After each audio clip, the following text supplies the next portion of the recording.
وَالَّذِينَ يَقُولُونَ رَبَّنَا اصْرِفْ عَنَّا عَذَابَ جَهَنَّمَ. And these are the people, they're the ones who say, our Master, اصْرِفْ عَنَّا عَذَابَ جَهَنَّمَ. Turn away from us. Ward away from us the punishment of Jahannam. إِنَّ عَذَابَهَا كَانَ غَرَامًا. Its punishment is a huge penalty. Now the third group of people that Allah truly, truly loves are people that are genuinely afraid of what? Hellfire. Allah has special love for people who actually get scared of His hellfire. That in and of itself is something that draws upon you the love of Allah. Look at the amazing contrast here, almost an oxymoron here. Here you are reading the descriptions of hell, which will make you think that there's a God who is punishing, who is angry, who's vengeful. And yet when you feel afraid of that hellfire, He says you become the most loved, the most beloved, and the most cared for creature to Him. And He loves the fact that you asked Him to protect you from it. You know, who do you go to when you get scared? Who do you go to when you get scared? Loved ones. And especially loved ones who can protect you. Loved ones who can protect you. You go to them when you're scared. When we get scared of Jahannam, who do we turn to? Because that in and of itself becomes a proof of our love. Allah appreciates that and He reciprocates it with love. It's His creation, but He's the only protection from it. He's the only protection we have from it. So رَبَّنَا اصْرِفْ عَنَّا عَذَابَ جَهَنَّمَ إِنَّ عَذَابَهَا كَانَ غَرَامًا. Also it indicates that there are people who may not even be concerned about earning, they're not delusional that they're going to be in like the highest levels of Jannah or whatever. They're genuinely scared that they might be in trouble with Allah, and they're just scared about hellfire, and they ask Allah to protect themselves from the hellfire. رَبَّنَا اصْرِفْ عَنَّا عَذَابَ جَهَنَّمَ. So none of us should become lazy in asking Allah for protection from hellfire. Allahumma ajirna minan nar. Allah protect us, give us protection from the fire. This ayah itself, رَبَّنَا اصْرِفْ عَنَّا عَذَابَ جَهَنَّمَ إِنَّ عَذَابَهَا كَانَ غَرَامًا. If you underline just this part, رَبَّنَا اصْرِفْ عَنَّا عَذَابَ جَهَنَّمَ إِنَّ عَذَابَهَا كَانَ غَرَامًا إِنَّهَا سَاءَتْ مُسْتَقَرًّا وَمُقَامًا. If you memorize this part, this is a dua that is made by people who Allah loves. Right, so this dua itself is a way to earn Allah's rahmah, earn the status. Because Allah is just saying, look, I will consider you Ibadur Rahman if you continuously say, رَبَّنَا اصْرِفْ عَنَّا عَذَابَ جَهَنَّمَ إِنَّ عَذَابَهَا كَانَ غَرَامًا إِنَّهَا سَاءَتْ مُسْتَقَرًّا وَمُقَامًا. You just say that. This is one of the gifts that Allah is giving you. Sometimes Allah expects big things from you to earn His love, and sometimes He gives you just easy things. This is one of those easy things. Just memorize this dua and make this dua. Master, save us. Take us away from the punishment of Jahannam. Its punishment is a huge penalty. It is a horrible, terrible place. Innaha sa'at. It is a terrible, terrible place. Mustaqarran wa muqaman. It is a terrible place to stay for a little while to relax.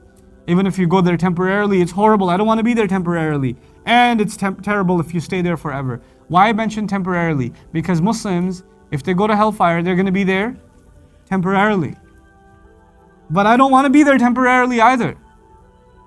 I don't want to have anything to do with it. إِنَّهَا سَاءَتْ مُسْتَقَرًّا وَمُقَامًا. Even that's too much. You know, some elements of the Jewish community became complacent and they started saying, لَن تَمَسَّنَا النَّارِ إِلَّا أَيَّامًا مَعْدُودَةً. The fire's not going to touch us. Even if it does, it's going to be a few days, that's it. We're going to stay in hell for a long weekend, then we'll be out. Then we'll be in heaven. You know? And that attitude should not, I've heard this attitude from like Muslims, teens. I do a lot of haram stuff. I'm not going to go to hell forever, right? No, inshallah, you won't go to hell forever, but you're interested in going for a little while?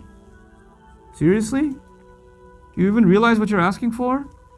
Would anybody in their right mind say, well, I'm just going to have boiling water poured on me once, right? I'm just going to have it being poured on me for a couple of days, right? My skin's just going to be torn off of my body and then put back on and then ripped off and then put back on and ripped on for a few days, right? Not more than that. Who in their right mind would think like that? You understand? You don't want to be there for a little while and you don't want to be there forever. It's the same. It's really, for the one who's in it, it's an eternity. It's an eternity. There are some kinds of pain that you experience them, and there are people who would choose death over that pain. Did you know that people who see hellfire, the first thing they ask for? فَسَوْفَ يَدْعُو ثُبُورًا. He'll see it and he will say, just immediate death, please. Immediate death, just behead me. Just something, just kill me immediately. Just take my life. I don't want life. I don't want it.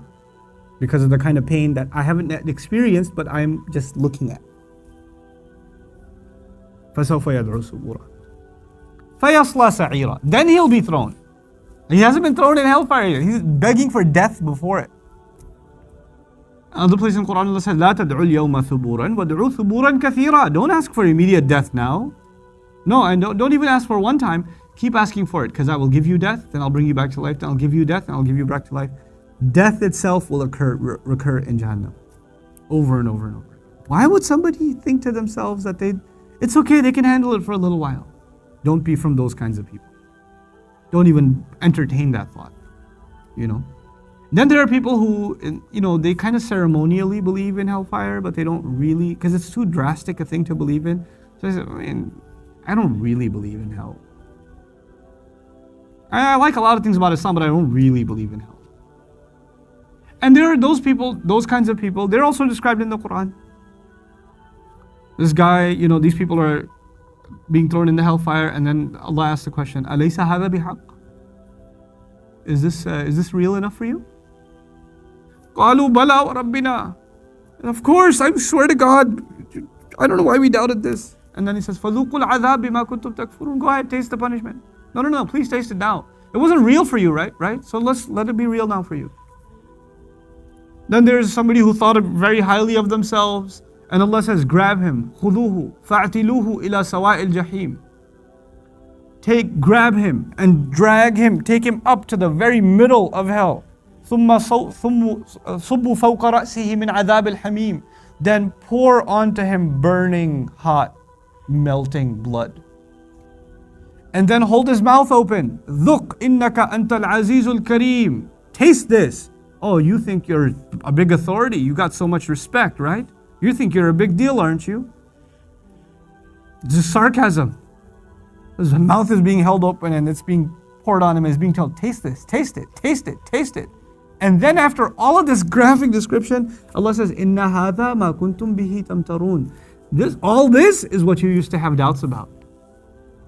This is what you thought was nothing. You didn't think it was real. أَلَيْسَ هَذَا بِالْحَقِّ. Man. Believers listen to these descriptions and then they're like, it's real enough, Ya Rabb. I trust your word. I trust your word. إِنَّهَا سَاءَتْ مُسْتَقَرًّا وَمُقَامًا. I don't want to be there for a little while. I don't want to be there forever.